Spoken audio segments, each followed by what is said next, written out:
welcome back to our channel Success Mantra. So before videos lo manam introduction to data structures and introduction to arrays gurinchi telusukunnamu. So ee video lo in depth ga Java arrays ni ela declare chestamu, aa dantlo elements ni ela access chestamu ani cheptanu nenu. దానికి వెళ్ళే ముందు అసలు arrays అంటే ఏంటో చిన్న recap before video చెప్పింది మళ్ళీ ఒకసారి చెప్తాను. అరేస్ అనేవి ఒక కంటైనర్ లాగా, ఈ కంటైనర్లో మనం మల్టిపుల్ ఎలిమెంట్స్ని స్టోర్ చేసుకోవచ్చు. అసలు అరేస్ ఎందుకు యూజ్ చేయాలి అంటే లెట్స్ మీ క్లాస్లో ఒక 5 స్టూడెంట్స్ ఉన్నారు. Student number 1, student number 2, student number 3, student number 4 and so on student number 5. నేను ఇప్పుడు ఈ 5 స్టూడెంట్స్ యొక్క మార్క్స్ స్టోర్ చేసుకోవాలి అంటే మనకి నాలెడ్జ్ ప్రకారం ఎలా స్టోర్ చేస్తాము. ఇంట్ S1 అని ఒక వేరియబుల్ క్రియేట్ చేసుకొని స్టూడెంట్ S1 యొక్క మార్క్స్ దీంట్లో స్టోర్ చేస్తాం. స్టూడెంట్ S1కి 60 మార్క్స్ వచ్చింది, దీంట్లో స్టోర్ చేస్తాం. అండ్ స్టూడెంట్ 2 మళ్ళీ ఇంకో వేరియబుల్ క్రియేట్ చేసుకొని వాడి మార్క్స్ దీంట్లో స్టోర్ చేస్తాం. అండ్ స్టూడెంట్ 3కి ఇంకొక వేరియబుల్ క్రియేట్ చేసుకొని వాడి మార్క్స్ని దీంట్లో స్టోర్ చేస్తాం. అండ్ సో ఆన్ 5 స్టూడెంట్స్కి అలా 5 వేరియబుల్స్ మనం క్రియేట్ చేసుకొని ఆ 5 స్టూడెంట్స్ యొక్క వేరియబుల్స్లో ఆ 5 స్టూడెంట్ యొక్క మార్క్స్ని మనం ప్లేస్ చేస్తాం. ఇలా ప్లేస్ చేయడం వల్ల ఏంటి అంటే చిన్నగా ఉన్నప్పుడు ఓకే ఇట్స్ నాట్ వేస్ట్ అని చెప్పొచ్చు, కానీ థౌజండ్స్ హండ్రెడ్స్ ఆఫ్ స్టూడెంట్స్ ఉన్నప్పుడు ఏంటి అంటే ఇలా మనం hundreds of variables thousands of variables declare చేసుకొని దాంట్లో ఆ వాల్యూస్ని స్టోర్ చేయడం అనేది కష్టం అవుతుంది. సో అప్పుడే అరేస్ అనే కాన్సెప్ట్ వచ్చింది. ప్రతి డేటా స్ట్రక్చర్లో ఎలా అయితే అడ్వాంటేజెస్ అండ్ డిసడ్వాంటేజెస్ ఉన్నాయో అరేలో కూడా సేమ్ అంతే, కొన్ని అడ్వాంటేజెస్ ఉన్నాయి, కొన్ని డిసడ్వాంటేజెస్ ఉన్నాయి. అరేస్కి ఇండెక్సింగ్ అనే కాన్సెప్ట్ ఉంది. అంటే అరేలో ప్రతి ఎలిమెంట్ని మనం ఇండెక్స్ ద్వారా యాక్సెస్ చేసుకోవచ్చు. ఫర్ సపోజ్ నేను ఈ బాక్స్ని యాక్సెస్ చేసుకోవాలి అంటే నా ఎరే యొక్క నేమ్ ఫర్ సపోజ్ ఈ ఎరే యొక్క నేమ్ ఏ అనుకుంటే A0 అంటే ఈ బాక్స్లో ఉన్న ఎలిమెంట్ని నేను ఈజీగా యాక్సెస్ చేసుకోవచ్చు. అండ్ A1 అంటే ఈ బాక్స్లో ఉన్న ఎలిమెంట్ని ఈజీగా యాక్సెస్ చేసుకోవచ్చు. ఈ బాక్స్లో నాకు కావాలంటే A2. సో ఇండెక్సింగ్ అనే కాన్సెప్ట్ ఉండడం వల్ల ఏంటి అంటే నాకు ఒక మేజర్ అడ్వాంటేజ్ ఏంటి అంటే ర్యాండమ్ యాక్సెస్. నేను ఈ ఎరేలో ఏ పొజిషన్లో ఉన్న ఎలిమెంట్ని అయినా సరే ఈజీగా ఇండెక్సింగ్ అనే కాన్సెప్ట్ని యూజ్ చేసుకొని యాక్సెస్ చేసుకోవచ్చు. So it is the major advantages of random access. ఇంకా మేజర్ డిసడ్వాంటేజ్ ఏంటి అంటే ఎరే యొక్క సైజ్ అనేది ఫిక్స్డ్ సైజ్. అంటే మనం డిక్లేర్ చేసేటప్పుడు ఎరే సైజ్ ఎంతైతే ఇస్తామో అంత సైజ్ని మాత్రమే మనం కోడ్ రాసేటప్పుడు కూడా ఎలిమెంట్స్ని పెట్టుకోవచ్చు. ఫర్ సపోజ్ నేను ఇక్కడ ఎరే డిక్లేర్ చేసేటప్పుడు నాకు 5 స్టోరేజ్ లొకేషన్స్ కావాలి అని చెప్పి ఇచ్చాను. ఇది ఫస్ట్ స్టోరేజ్ 3, 4, 5 ఇలా నాకు 5 స్టోరేజ్ లొకేషన్స్లో ఇస్తుంది. అండ్ నేను కోడ్ రాసేటప్పుడు ఏం చేస్తున్నాను అంటే 6 స్టోరేజ్ లొకేషన్స్లో ఎలిమెంట్ని ప్లేస్ చేయడానికి ట్రై చేస్తున్నాను. అప్పుడు నాకు ఏంటి అంటే ఇండెక్స్ అవుట్ ఆఫ్ బౌండ్స్ అనేది చూస్తుంది. అంటే ఏంటి అంటే నువ్వు నన్ను డిక్లేర్ చేసేటప్పుడు 5 స్టోరేజ్ లొకేషన్సే కావాలని అడిగావు, కానీ నువ్వు ఇప్పుడు 6 స్టోరేజ్ లొకేషన్లో ఎలిమెంట్ పెడదామని ట్రై చేస్తున్నావు, కానీ ఇక్కడ 5 స్టోరేజ్ లొకేషన్స్ ఉన్నాయి, 6 స్టోరేజ్ లొకేషన్ లేదు అని చెప్పేసి అది మనల్ని చెప్తున్నాను, ఓవర్ చేస్తున్నాను. So index out of bounds errors అనేది మనకి జావాలో ఎప్పుడైతే మనం ఎరేలో ఉన్న స్టోరేజ్ లొకేషన్స్ని మించి గ్రేటర్ దెన్ ఎక్స్ సైజ్ ఎలిమెంట్స్ని పెడదాము అనుకుంటున్నాము అప్పుడు ఈ ఎర్రర్ వస్తుంది అనమాట. So advantages and disadvantages of arrays గురించి ఇంకా ఇండెప్త్గా ప్రీవియస్ వీడియోస్లో నేను చెప్పాను. ఒకసారి వాటిని విజిట్ చేసి మీకు చూడండి, తర్వాత ఈ వీడియో చూస్తే మీకు ఇంకా ఈజీగా అర్థమవుతుంది. సో అరేస్లో ఎలిమెంట్స్ని మనము ఎలా డిక్లేర్ చేసుకోవాలి, యాక్సెస్ చేసుకోవాలని ఇప్పుడు చెప్తాను. అరేస్లో మనం ఎలిమెంట్స్ని అంటే అరేస్ని 3 టైప్స్లో డిక్లేర్ చేయొచ్చు. ఫస్ట్ టైప్ ఏంటి అంటే నేను ఫర్ సపోజ్ మీకు ఇంటీజర్ టైప్ ఆఫ్ అరే ఎలా డిక్లేర్ చేయాలో చెప్తాను. అండ్ నెక్స్ట్ నుంచి మీరు అన్ని ప్రింటెడ్ డేటా టైప్స్కి అరేస్ ఎలా డిక్లేర్ చేయాలో ప్రాక్టీస్ చేయండి. సో దట్ మీకు అరేస్ని డిక్లేర్ చేయడం అనేది ఈజీ అవుతుంది. ఆ ప్రింటెడ్ డేటా టైప్స్ అంటే ఆల్రెడీ మీకు చెప్పాను నేను. ప్రింటెడ్ డేటా టైప్స్ అంటే ఇంట్, క్యార్, లాంగ్ ఇలాంటివన్నీ కూడా మనకి ప్రింటెడ్ డేటా టైప్స్ అంటాం అనమాట. సో నేను ఇప్పుడు స్టూడెంట్ యొక్క మార్క్స్ స్టోర్ చేసుకుందాం అనుకుంటున్నాను కదా ఎరేలో. స్టూడెంట్ యొక్క మార్క్స్ అనేవి ఏ data type, integer data type కిందకి వస్తాయి. సో నేను ఒక ఇంటీజర్ అరేని డిక్లేర్ చేసి 3 వేస్లో మీకు చూపిస్తాను. మీరు ఈ మిగతా ప్రింటెడ్ డేటా టైప్స్తో ఆ అరేస్ని డిక్లేర్ చేసి ఒకసారి ప్రాక్టీస్ చేయండి. సో నేను ఇంట్ student a single square bracket is equal to new int of 5.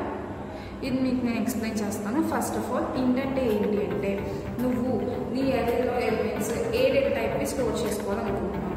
నేను నా స్టూడెంట్ మార్క్స్ స్టోర్ చేసుకుందాం అనుకుంటున్నాను కదా, since student marks are of integer data type. So నేను ఇక్కడ ఏంటి అంటే ఇంటీజర్ డేటా టైప్ని పెట్టాను. So this is the data type of the elements. మనం స్టూడెంట్ అనే ఎరేలో ఏదైతే ఎలిమెంట్స్ని స్టోర్ చేసుకుంటున్నామో దాని యొక్క డేటా టైప్ని ఇక్కడ మెన్షన్ చేయాలి. నెక్స్ట్ ఇది ఏంటి అంటే మన ఎరే యొక్క నేమ్. నేను నా ఇష్టం వచ్చింది పెట్టుకున్నాను. అంటే స్టూడెంట్ యొక్క మార్క్స్ని స్టోర్ చేస్తున్నాను కాబట్టి నేను స్టూడెంట్ అని పెట్టుకున్నాను. మీకు ఇష్టమైతే దీని బదులుగా మార్క్స్ అని కూడా పెట్టుకోవచ్చు. ఇట్ ఈస్ యువర్ విషయం అనమాట. నేను స్టూడెంట్ అని పెట్టుకున్నాను. అండ్ ఇది ఇది సింగిల్ డైమెన్షనల్ అరే కాబట్టి నేను సింగిల్ స్క్వేర్ బ్రాకెట్ పెట్టాను ఈజ్ ఈక్వల్స్ టు న్యూ. అంటే మనం జావాలో మెమరీ అలొకేట్ చేయడానికి ఇక్కడ న్యూ అనే కీవర్డ్ యూజ్ చేస్తాము. సో న్యూ ఇంట్ అంటే న్యూ ఇంట్ ఆఫ్ 5 అనేది ఏం చేస్తుంది అంటే మనకి డైనమికల్గా హీప్లో 5 స్టోరేజ్ లొకేషన్స్ని క్రియేట్ చేసి నీ స్టూడెంట్ అనే అరేకి ఇస్తుంది. అంటే ఇలా ఒక కంటైనర్ క్రియేట్ చేసి దాంట్లో 5 స్టోరేజ్ లొకేషన్స్ని క్రియేట్ చేసి నీ స్టూడెంట్ అనే అరేకి ఇస్తుంది. సో ఇప్పుడు నీ స్టూడెంట్ అనే అరేకి 5 స్టోరేజ్ లొకేషన్స్ ఉన్నాయి. So it is the first type of declaration. Second ఏంటి అంటే నేను ఫస్ట్ ఇంట్ స్టూడెంట్ ఆఫ్ అని చెప్పి అదే డిక్లేర్ చేసుకుంటున్నాను. దానికి ఇంట్ స్టోరేజ్ లొకేషన్ ఇవ్వు, ఆ స్టోరేజ్ లొకేషన్ ఇవ్వు అని చెప్పేసి నేను ఇప్పుడు అడగలేదు. సో ఇక్కడ ఏమైంది అంటే స్టూడెంట్ అనే ఒక అరే క్రియేట్ అయ్యి ఇది హీప్లో స్టోర్ అవుతుంది. నెక్స్ట్ నేను ఏమంటాను అంటే స్టూడెంట్ ఈక్వల్ టు న్యూ ఇంట్ ఆఫ్ 5. నేను ఎప్పుడైతే ఈ స్టేట్మెంట్ రాస్తానో అప్పుడే నా స్టూడెంట్ అనే అరేకి ఇలా 5 స్టోరేజ్ లొకేషన్స్ అనేవి అటాచ్ అవుతాయి. ఆ 5 స్టోరేజ్ లొకేషన్స్ అనేవి డైనమికల్గా హీప్లో అలొకేట్ చేస్తుంది. ఇక్కడ స్టూడెంట్ అనేది హీప్ కాదు స్టాక్లో స్టోర్ చేస్తుంది. స్టూడెంట్ అనేది అలొకేట్ చేసినప్పుడు ఎప్పుడైతే మనకి డైనమిక్ అలొకేట్ చేస్తుంది డైనమికల్ స్టోరేజ్ లొకేషన్స్ని ఈ స్టూడెంట్ అనే అరేకి ఆ 5 స్టోరేజ్ లొకేషన్స్ని హీప్లో క్రియేట్ చేస్తుంది. సో ఇలా మనం 2 వేస్లో చేసుకోవచ్చు. అండ్ థర్డ్ వే ఏంటంటే ఇది మనం ఏమంటాము అంటే స్టాటిక్ ఇనిషియలైజేషన్ అంటాము. ఈ కాన్సెప్ట్ ఏంటి అంటే మనం ఇంట్ స్టూడెంట్ ఈక్వల్ టు ఇక్కడ నేను ఏంటి అంటే నాకు ఇన్ని స్టోరేజ్ లొకేషన్స్ కావాలని చెప్పాను, కానీ ఆ స్టోరేజ్ లొకేషన్స్లో ఏం పెట్టాలి అని చెప్పలేదు. మనం డిఫాల్ట్గా ఏంటి అంటే మనం ఇలా క్రియేట్ చేసుకున్నప్పుడు ఆ స్టోరేజ్ లొకేషన్స్లో బై డిఫాల్ట్ 0 అనే వాల్యూ ఉంటుంది. నెక్స్ట్ మనం ఎప్పుడైనా మార్చుకునేటప్పుడు అంటే నా స్టూడెంట్ నాకు వేరే వాల్యూ పెట్టాలి, ఫర్ సపోజ్ 10 పెట్టాలి అన్నప్పుడు ఈ 0 ఈజ్ రీప్లేస్డ్ బై 10 అనమాట. ఇది ఓవర్ రైడ్ అయిపోయి మెన్స్ని 2 వేస్లో యాక్సెస్ చేసుకోవచ్చు. First one is for loop and second one is for each loop. First నేను ఒక అరే చూపిస్తాను. ఈ అరేలో నేను 10, 20, 30, 40 అని చెప్పేసి ఒక 4 స్టూడెంట్స్ యొక్క మార్క్స్ని స్టోర్ చేసుకున్నాను. 10 అనేది ఇండెక్స్ 0 దగ్గర ఉంది, 20 అనేది ఇండెక్స్ 1, 30 అనేది ఇండెక్స్ 2, 40 అనేది ఇండెక్స్ 3 దగ్గర ఉంది. నేను ఫర్ లూప్ ద్వారా ఎలా యాక్సెస్ చేసుకున్నానంటే ఫస్ట్ మీ అందరికీ ఫర్ లూప్ సింటాక్స్ తెలుసు అనుకుంటున్నాను. సో ఒకటి తెలియకపోతే ఒకసారి చెక్ చేసుకుని అప్పుడు ఇది వినండి. ఇప్పుడు నేను 10 దగ్గర నుంచి 40 వరకు అన్ని ఎలిమెంట్స్ని ప్రింట్ చేసుకోవాలి. సో నేను దానికి ఫర్ లూప్ యూజ్ చేస్తున్నాను. ఫర్ ఇంట్ I equal to 0, I less than n, I plus plus. ఇదేంటి అంటే నేను ఈ I అనే వేరియబుల్ నా ఇండెక్స్ని రిఫర్ చేస్తుంది. అంటే ఇండెక్స్ 0 దగ్గర నుంచి స్టార్ట్ అయ్యి n దాకా. n అనేది ఏంటి అంటే నా ఎరే యొక్క లెంత్. ఎరే యొక్క లెంత్ మనకి ఎలా తెలుస్తుంది అంటే మనకి సింపుల్గా ఎరే అనేది మనకి తెలుసు. జావాలో ప్రతిదీ ఏంటి అంటే ఆబ్జెక్ట్ అనే ఒక క్లాస్, ఆబ్జెక్ట్ అనేది ఒక సూపర్ క్లాస్.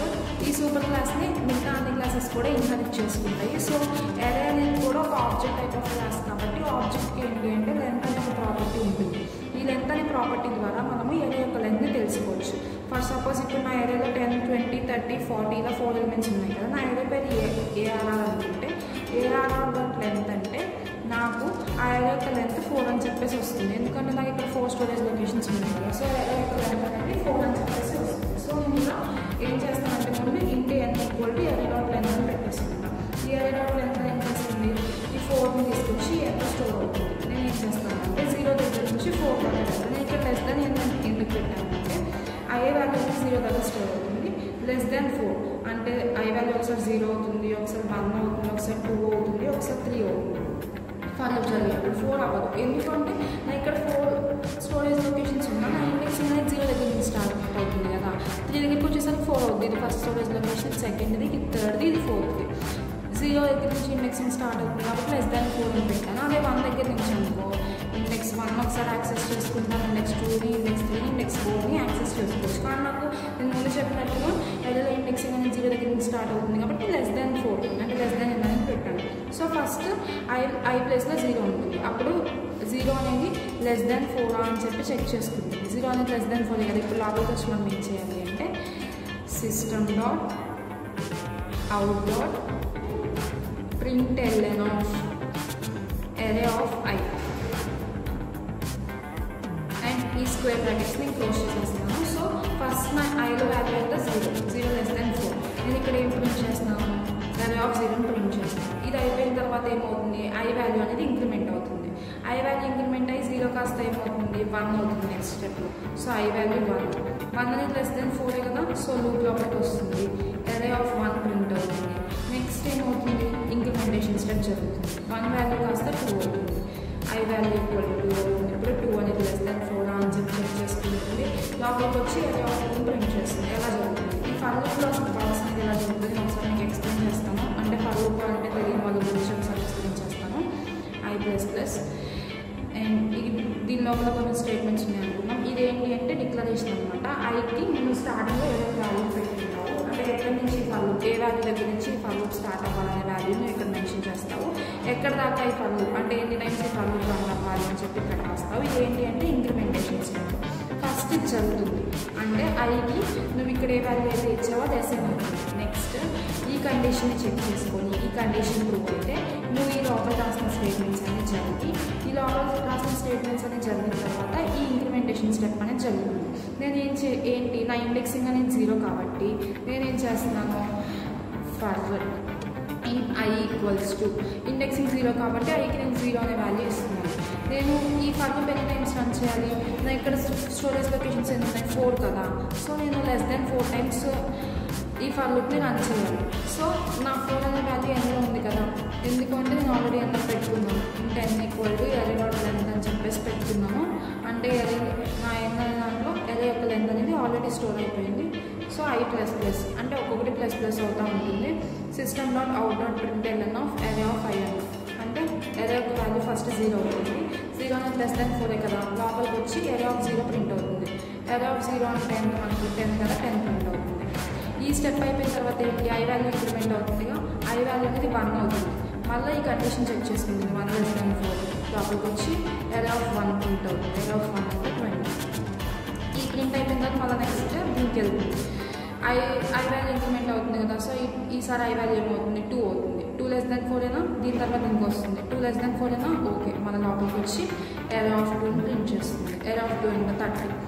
ఇదే ఇక్కడ అయిపోయింది. మళ్ళీ ఇక్కడికి వెళ్ళి ఇంక్రిమెంట్ అవుతుంది 3 అవుతుంది. 3 లెస్ దాన్ 4 అయినా సో array of 3 ప్రింట్ చేస్తుంది 40. నెక్స్ట్ ఇది ప్రింట్ చేసాక మళ్ళీ ఇక్కడికి వెళ్తుంది. 3 వాల్యూ వస్తే 4 అవుతుంది. 4 ఈజ్ లెస్ దాన్ 4 కాదు. సో ఈ ఫర్ లూప్ అనేది బ్రేక్ అయిపోతుంది. మన ఏరియాలో ఎలిమెంట్స్ అన్ని ఆల్రెడీ ప్రింట్ అయిపోయినాయి చూడండి. సో ఇలా మనం ఫర్ లూప్ యూస్ చేసుకొని అదే ఎలిమెంట్స్ని ఈజీగా యాక్సెస్ చేసుకోవచ్చు. And next for each loop same for లూప్లోనే ఉంటుంది. ఫర్ ఈచ్ లూప్లో ఏం రాస్తాము అంటే మనం ఇక్కడ ఇనిషియలైజేషన్, కండిషన్, డిక్లరేషన్ రాస్తాం కదా. ఫర్ ఈచ్ లూప్లో ఏం రాస్తాము అంటే ఫస్ట్ ఇక్కడేమో ఫర్ యూజర్ ఐ, ఇక్కడేమో మన array రాస్తాం. ఫర్ సపోజ్ ఇది నా array అనుకున్నాను, ఇదేమో నా ఇండెక్స్ అనమాట. arrayలో ఒక్కొక్క ఎలిమెంట్ దీంట్లోకి వస్తూ ఉంటుంది. ఇప్పుడు నా arrayలో 10, 20, 30, 40 ఉంటుంది కదా. ఫస్ట్ 10 వస్తుంది దీంట్లోకి. నేను అందుకని system.out.println of I అన్నాను అనుకోండి. ఫస్ట్ 10 వస్తుంది. 10 వచ్చి ఇక్కడ ప్రింట్ అవుతుంది.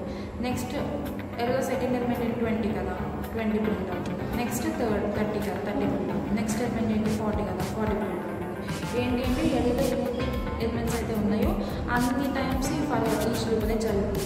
ఫస్ట్ ఎలిమెంట్ ఐలోకి వస్తుంది. నేను లోపల ప్రింటింగ్ స్టేట్మెంట్ రాశాను కాబట్టి ఈ 10 అనేది ప్రింట్ అవుతుంది.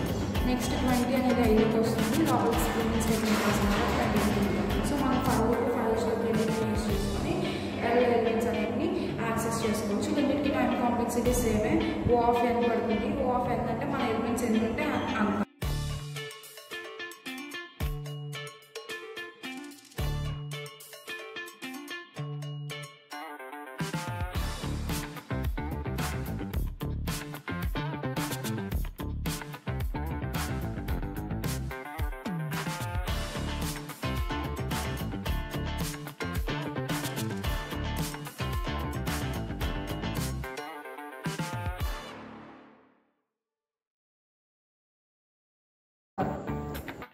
అయితే ఇంకెందుకు ఆలస్యం, మన ఈ ఛానల్ని లైక్ చేయండి. ఈ ఛానల్లో కంటెంట్ కనుక మీకు యూస్ఫుల్ అనిపిస్తే మీ ఫ్రెండ్స్కి కూడా షేర్ చేయండి. And don't forget to subscribe. Bell icon activate చేసుకోవడం మర్చిపోవద్దు బిగులు. Thank you guys, bye bye.